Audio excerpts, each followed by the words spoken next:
Everyone, welcome. So today we're going to crack open a classic GCSE physics question. And the whole point here isn't just to find the right answer, right?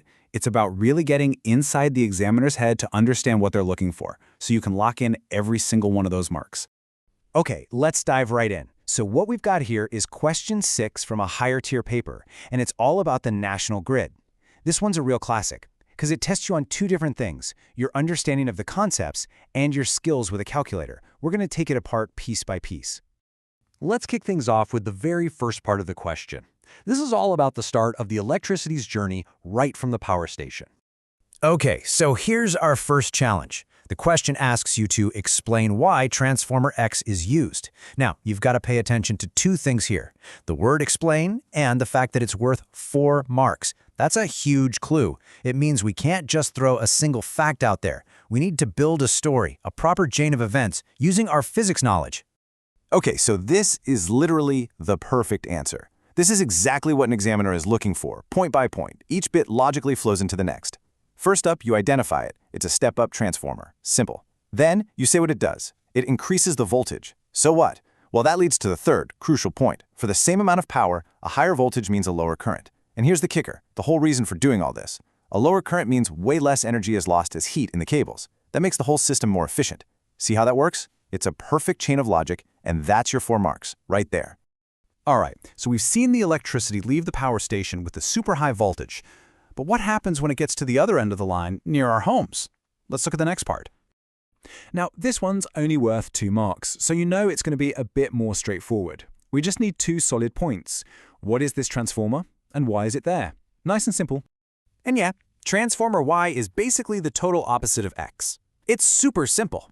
First mark, you tell them it's a step-down transformer. Second mark, you explain why it's stepping the voltage down, which is to make it safe and usable for all of us at home. Boom! 2 marks in the bag. All right, let's switch gears. We've nailed the why questions. Now it's time to crunch some numbers. This is a totally different skill, but it's just as important. So, the question gives us 2 key pieces of info, the energy transferred to a town and the potential difference it's supplied at. Our job is to calculate the charge flow. And you see that last bit? Give your answer to 3 significant figures. Oh man, you have to pay attention to that. It is such an easy mark to lose if you just forget. Okay, first things first. Before you even think about touching your calculator, you pull out the numbers from the question. Let's get them nice and clear. We've got our energy in joules and our potential difference in volts. Doing this just helps clear your head and shows you exactly what you're working with. And this right here, this is your game plan for any physics calculation. It's a simple 4-step process. Step 1, pick your weapon. Find the right equation from your sheet.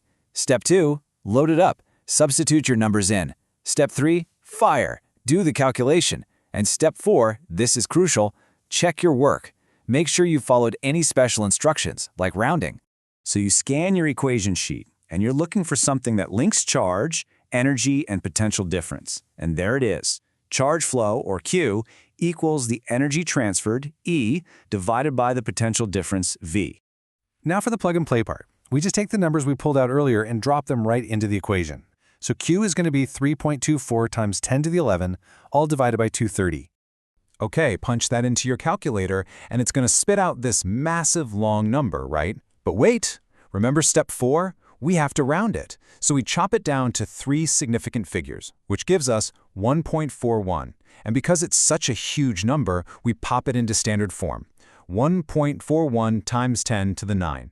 And for the final point, don't you dare forget the units. It's coulombs, or C. That's how you get every last mark. All right, so let's just take a step back for a second. We've completely dissected this one question. So what's the big lesson here? What's the main takeaway from all this?